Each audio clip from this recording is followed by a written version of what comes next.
locked in on an early bird for you. Wow. Okay.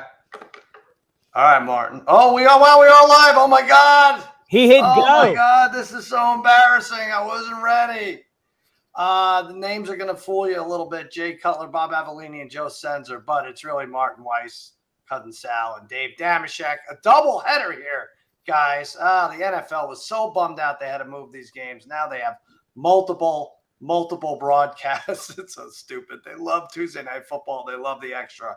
But anyway, early game, I should say, let's take a look at this one. 10-3, the Vikings lead the Bears. Is that right, Martin? The spread was 7 and 47.5. Bears just missed a long field goal, longish. It was deflected at the line of scrimmage. First touchdown, Jefferson, plus 460. Good job by you, Brother Bry. We're back on the board there. Sheck, let's talk AFC North just a little bit, and then we'll get back to our picks for the second half. 16-14. What was it? Carlson kicks that field goal not once, but twice. And by the way, underreported, and I couldn't screen grab it, but they do this effect in this Cleveland Stadium where they have like a seizure-inducing like light show for the opposing kicker lines up. It doesn't seem fair. They had it going the first time. I think someone told them to stop, and it didn't happen the second time, and he nailed it both times. Anyway, good for you and the Steelers. Browns back. The Steelers are closer as these teams lose. Yeah, I'm happy. I really am rooting as a man of justice. You fellas know this about me. I'm a great empath. And I felt bad for all the teams that got screwed by this COVID thing. I get why the league did it for any number of reasons. And by the way, as you kind of hint at there sarcastically, the NFL wins again. Oh, my God, COVID ravaging things. Like, we have no choice but to give you games on 2 on Monday and 2 on – I mean, this is great news for pro football. And they'll recoup the losses. They'll get it back somehow. Fingers crossed. Fingers crossed for Kamish Goodell. And also the other big winners, us. Most human beings are off this week. Now you have games on Tuesday. This is going to be great. And I'll tell you, it's just crazy. I can't believe that we're still doing this because I think it's so lame to say no one knows anything, but. Really now, 15 weeks in, what in the hell? Tom Brady just got shut out. He didn't lose to the Saints.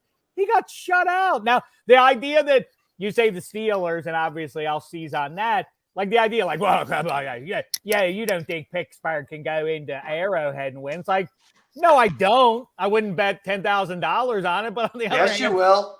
Martin, he's betting 10 grand on it. We're going to get him to do it. I mean, it's great, but like, why would any result at this point? Detroit just housed the Cardinals. I mean, what? Right. There's no result that can be surprising at this point. Martin, what do you think? Did you have that early game? Did you win? It was tough. It jumped all over the place. Raiders were giving 3 eventually, but getting 6 in the beginning of the week. So it got middled somewhere. I wasn't messing around. I said, I just took the under because I figured with all these players, there's no way all these points can be scored. So, yeah. But I'll say this, Dave. I don't know if it's unpredictable. I said on Friday's extra points that two of the double-digit dogs are going to win outright because all the favorites won. I picked Baltimore because I was like, I picked Baltimore to cover simply because like it wouldn't make any sense. So I'm saying, as a gambling perspective, like I don't say I saw it all coming because I would have bet on the Lions, obviously money line. But I did them to cover the spread just because I told Sal at the Jimmy Kimmel Bowl. The next thing the number one rule in NFL betting, as soon as you think a team is dominant, start betting against them because they're going to blow. Is that the first name drop of a bowl game ever? I think we just had digital history made here. Very nice. Yeah, no, listen, you did well with your dog picks there, Marty Weiss. And by the way, I think I have now surpassed Cousin Sal in the NFL pick'em for the season. Probably. That was brutal. And I'm chasing Harry right now, who is, to the shame of us all, is the front runner. Chasing Harry and Harry being the front runner. I don't know that those make sense optically, but yes, he is in front. He is leading the pack. Good Lord. All right. So for this game, like I said, Jefferson scored first plus 460. It's 10-3. What do you guys like in the second half? Do you root for scoring anymore? It just doesn't happen anymore. Anytime touchdown scorer, Dalvin Cook plus 150. Go ahead, Martin. I'm not rooting for scoring because I took the under again. Because again, like these teams, this game's being played. It's all weird. But the thing that I was about to, I just realized that the missed field goal at the end of the first half would have swung the first half cover. Minnesota was 3.5. Oh, that's right. Yes. So well, it was 10-3. It wouldn't have. No, it wouldn't have Oh. swung. It was 10-3, 10-6. Mark, you got to do a little math here. 10-6. Okay. No, we'll put it close. It would have been close. I'm like, oh my God, we lost by a point. But yeah. But anyway, the second half line is Vikings -0.5 and 22.5 is the over/under. Anything jump out on you? I would go under the 22.5 in the second half. I don't see a lot of points in this, despite the fact that the Bears have like 17 defensive backs out. Oh, well, that's exactly right. Marty just hit on it. I think that's right. You got to bet the under. I'll take the Vikes in the second half. I did for my pup of the week. We take a big dog to win on the money line. I said Bears. I feel like I have to be let off the hook here a little bit. I didn't know that all those DBs were going to be down for Chicago. Who knew? And as far as that goes, despite the atrocious ball that we just saw Cousins throw there at the end of the half, I mean, I think his head. I think the Vikings, offensive philosophy is in the right place. Just hit one more deep ball. The game's over. The Bears aren't built. Probably. What is it with Cousins though? Jefferson was on the ground for full two Mississippi count. Granted, he was held and thrown on the ground, but how did he not see that he wasn't going to get up and race underneath that ball? So weird what we're watching. But you're right. The quarterback play just stinks lately. And I'll tell you what, Shaq, you're not going to like this. I was going to save it for Wednesday, but AFC North is a tough watch. All these teams struggle to get to 20 points every week. I don't need to see 50 every single game in a dome, but come on. Can we get to 20 without sweating it out? Any of these teams? Can I tell you something too? Sure. I won't even pretend I want to save it till Wednesday. But my thoughts on your thoughts on the AFC North, I don't give a good goddamn. I just listen. All I want is by the way, spoiler alert. As I've been saying, I think the Bengals are going to win the division. I think they're the class of the division. They have the best quarterback. I can't explain other than their head coach, the fits and starts they have within games, and that they've had a couple of protracted, losing streaks there. But it feels to me like they're poised now to kind of pull away. And in fact, I'll say it to you now. Early bird. I'm sorry to step on your toes, Marty Weiss. The early bird bets are your thing. I love the Bengals giving just 2.5 right now to the Ravens. I love it. And I love the over too. This is a 1 week thing. The scoring can't be this depressed. You're going to get your points in Queen City. I think the total is last I saw it was 44. That they're going to go over that. Neither team is playing great defense. So take the Bengals and bet the over. Marty, you like that? I absolutely agree with you because I have Bengals futures that should be coming to fruition soon. But if you look at the last time the Ravens played the Bengals, Jamar Chase was going off, and that was on Marlon Humphreys. Now it's going to be on whoever is the practice squad. Jamar Chase disappeared from the playing. I don't understand. He has like 7 weeks in a row where he can't get over 65 yards or something. He could have stolen this Offensive Rookie of the Year award back after the Mac Jones the subpar performance. But all right, let's give some picks here because we have about 2 minutes to give picks. So Shaq, you like Minnesota -0.5 in the second half.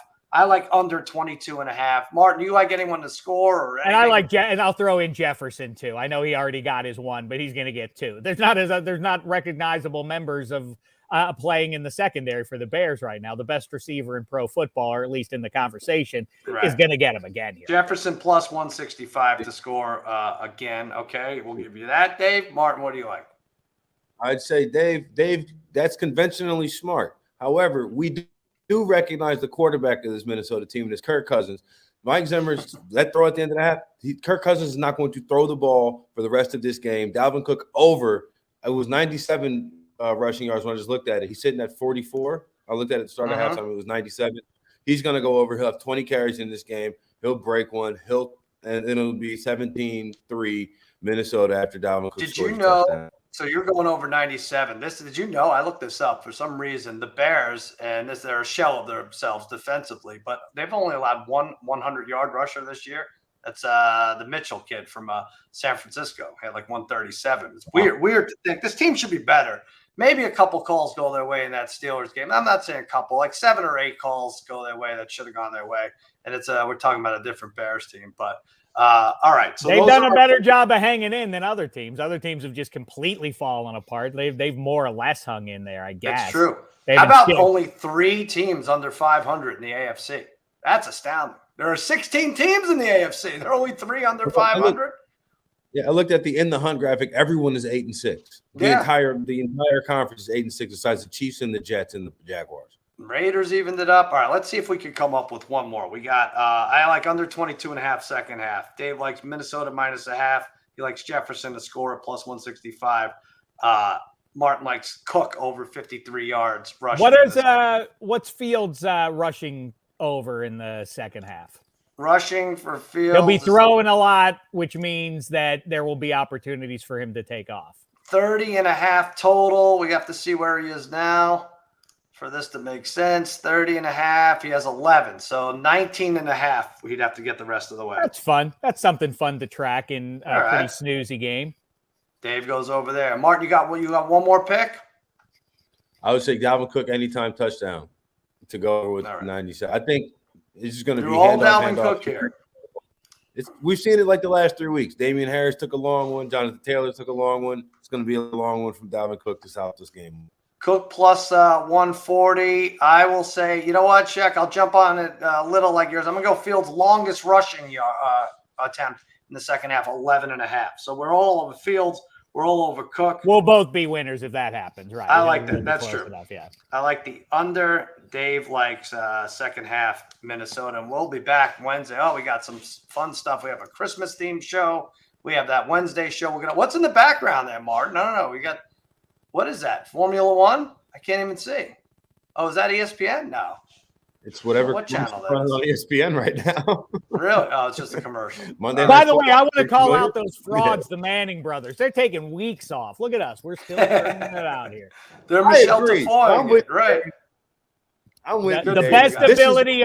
Best ability is availability. Look at us. Listen to Joe Senser. All right, guys. Get your medal as a broadcaster right here, right now. Minnesota versus Bears. Whatever week it is. I'm worried because Martin, I know he's streaming, which means he's 17 minutes behind. So they might be well into the third quarter by now. And I'm just looking at his back screen there to try to judge. But we will be back Wednesday, and we'll see you then.